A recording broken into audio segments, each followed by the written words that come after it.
Hey, are there any questions that irritate you so much that you want to become a monk to never see people again? Obviously, there are some questions that I don't like, such as, tell us your name and 3 interesting facts about yourself. I'd rather eat bananas with fish than answer that. Social anxiety is real, guys. But another question that I absolutely can't stand, and which usually comes from people who are a bit older and want to be on the same page with me, is, what is your favorite TikTok trend? Even though I spend just enough time online, I have some life too. So today I'd like to refer to people who are chronically online, or basically how everyone sees Gen Z, I guess. I can't be the only person on the planet that didn't know that you can just pick a piece of fruit off of a tree and eat it. Girl, what do you mean? Are there any other ways you can eat the fruit? I'm confused. What's that supposed to mean? I had a friend come over a few weeks ago and she was like, Carly, why do you have a bag of lemons in your fridge?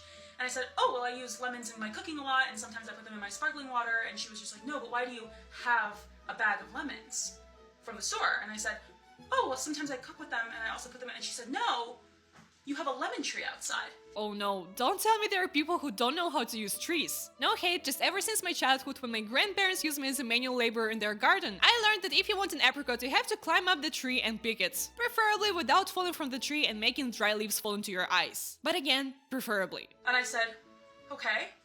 And she said, so why do you buy lemons?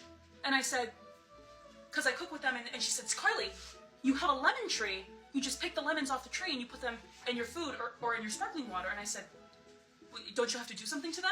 Well, yeah, you have to stick your arm, grab them, and pull. I can't believe we need to explain it. You know, I always laugh when I need to explain to my parents how to flip the camera on a video call. Apparently in 20 years we'll be looking for tutorials on picking fruits. Of course I'm being so funny, but you look at the person who googled how to boil rice for at least 40 times. I guess it's a common knowledge too, but every time I cook it, it feels like the first time. And this kind of stuff, when you're so used to modern world and technologies, happens to many people all the time. I'm not joking, some of us forget that the real world exists. I would love to be in the present moment like my dog, smelling the flowers and soaking up the senses of the world around him. Then why don't you just kind of do it? You sit right there with him 2 meters away. I know it sounds crazy, but whenever you take a picture and see something on the screen of your phone, right? That photo is everything in front of you. So fall on the ground and sniff the hell of that flower. Let's not laugh at that person. That's what's been happening to people after using the internet too much. We forget how to live in the real world. I'm an idiot, and here's why. My laundry machine takes quarters. Naturally, I'm like, where does one just get quarters? So I'm like, okay, I'm gonna go on Amazon and buy quarters. I have to ask, at what point people started to think of Amazon to get some cash before ATMs and banks? I understand, when you're ordering online, you don't need to go on site. But let's look from the other side. Bank is like the big store, but you can buy only money here. Cool, isn't it? I've heard if you wear a black mask and a striped long sleeve, you'll have major sales here. And yes, I imagine robbers as their portraits in cartoons. At least I know that buying money on Amazon is weird. You can buy like rolls of quarters on Amazon. I'm like, perfect, I'll do that. 72 rolls for $10? That the math doesn't equal up, but that's a score. Like I'm getting 72 rolls of quarter sleeves with quarters in them for $10. Like, I'm like, okay, stupid. Amazon's losing money. Get the package. Empty. It's just 72 plain quarter roll sleeves with no quarters in them. I know the situation is bizarre, but if you turn on math logic, it becomes even funnier. I googled that one roll of quarters contains 40 quarters, which means a total of $10. And she orders 72 rolls of quarters. Girl really thought Amazon would sell $720 for $10. I'd take one too. That's an amazing investment opportunity. Ultimate way to resolve problems like this without getting out of natural habitat. The internet? Google things, like how to pick lemons, or where do I get quarters, or is a narwhal a real animal? Yeah, that's a normal question. Okay, what is something that you learned embarrassingly late in life? Can I go first? Sure. Like last week, I thought narwhals were a mythical creature. I thought they were interesting, nice, but definitely fake. Not to sound crazy, but I kind of get it. If narwhals weren't popular on Tumblr back in 2016, I would probably think they're fictional too. The only question I have for people from 2016 is how this cutie patootie resembles this guy. Like, it has a giant crusty tusk that can grow up to 3 meters long. But they're actually chill because they don't like to, you know, poke anyone with it. They use it as a tool for sensing changes in the environment. I forgot, why am I talking about narwhals? Anyways, they're great guys, just like you, because only cool people watch this video. So don't miss an opportunity to be cool every week by subscribing to this channel and liking this video. What's funny is that some people who I think don't use the internet so much and don't look like the type who forget about the real world can act like that too. So a 20-year-old can't have alcohol but a 5-year-old can pick their gender? I'm curious, what is this guy fighting for? Yeah, sure, let's let 5-year-old drink alcohol. Let them be equal in two random things. What is that comparison? So a 20-year-old can drink alcohol, but I peed in the sink yesterday? Didn't you think that drinking alcohol is actually bad for kids? Like, alcohol can harm your development because your brain hasn't developed yet. Which reminded me of another Chronically Online story. What's the most Chronically Online take that you saw this week? I didn't see this week, but I follow this creator who has fetal alcohol syndrome, and she basically just like makes content spreading awareness about fetal alcohol syndrome.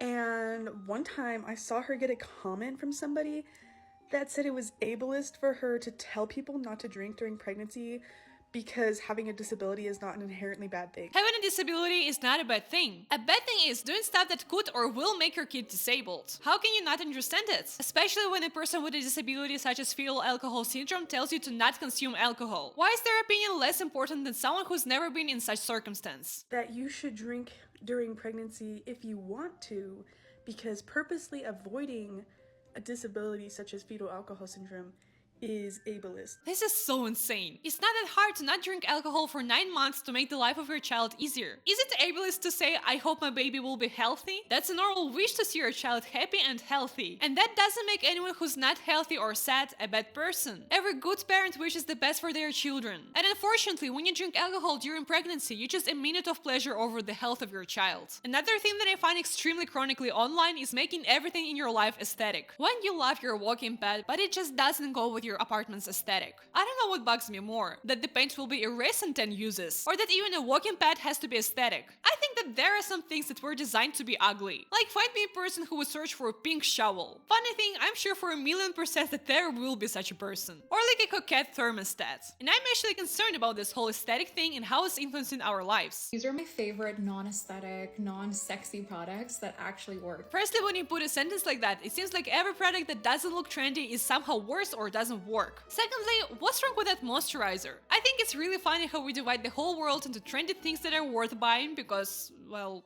have you seen the packaging? And all other usual stuff that looks boring. But in reality, they might have the same or better product inside. Why are we doing that? Why do I feel like if you put a large and pink box and put a ribbon on it and ask a few influencers to make a review on it, people will actually buy it for whatever reason? Aesthetics are fun, but the whole world was not designed to give off some fancy vibes. POV, you were today years old when you realized that hanging off octopus in Greece is not for aesthetics. May I ask you something? Where in the world the octopus on a stick is the best exterior design idea? I don't judge you if you have some squid core design in your room. I just doubt that you exist. But no judging. Why being internet addicted and picturing the world as a place for aesthetics feels like people literally forgetting how to live. People had an octopus for a reason, not like decoration. Another thing lost souls of TikTok do is believing in stupid life hacks and creating life hacks that have zero sense. My house smells like laundry because that's obviously my favorite scent.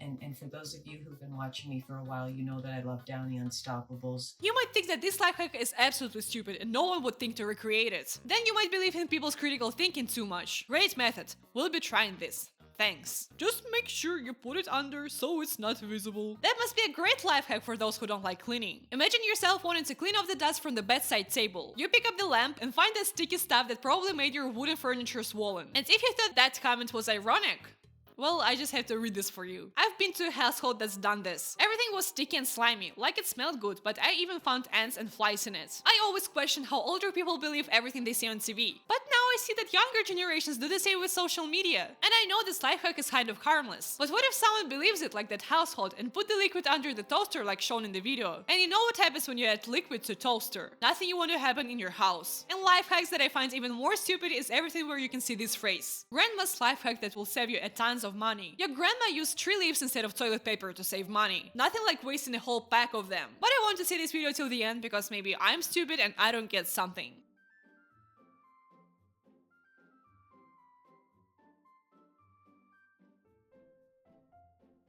Girl, a life hack from me. Not a grandma, but a very wise person in the toilet area. Consider buying a toilet brush. It's cheap and you'll never need to buy toilet paper again. Ever.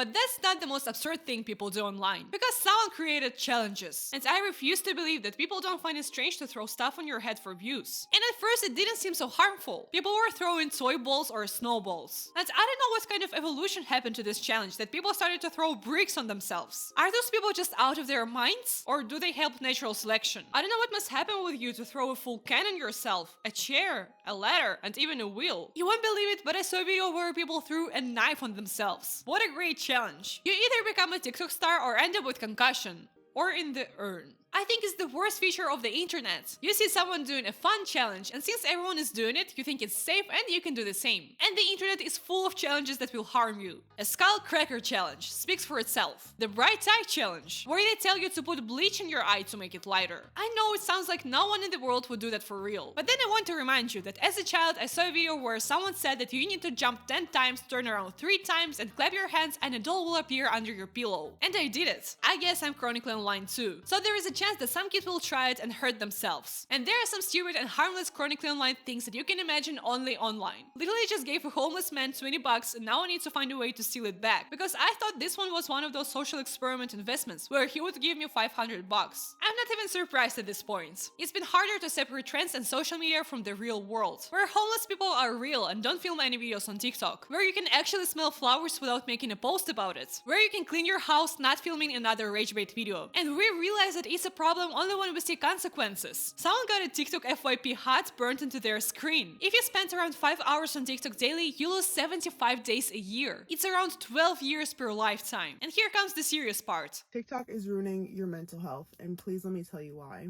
Personally, I feel like TikTok can be the biggest thief of joy and thief of your self-confidence, a thief of kind of like taking your mind from what's actually going on in the real world and putting yourself in a phone world, a literally social media platform that has you comparing your life and making you feel like you're not good enough, like you're not in the life that you're supposed to be in. TikTok gives us so much information every second that the whole concentration goes straight to what's going on in the phone. So it's an easy escape from your problems, from things you need to do. And it's kind of easier for our brain at the moment we scroll through TikTok. But what we don't realize is that escaping the problems won't make them disappear. In fact, it'll make it only worse as your anxiety starts to grow. You feel like you'll never achieve anything like those guys on social media. And you're procrastinating again. So concentrating on your phone is a lot easier than repeating these thoughts over and over again. Social media became a big part of our lives to forget about it completely. But it's never too late to sometimes put your phone away and choose something else to do. And please don't forget to like, comment, and subscribe. I'm a small creator and it is really important for me. Bye!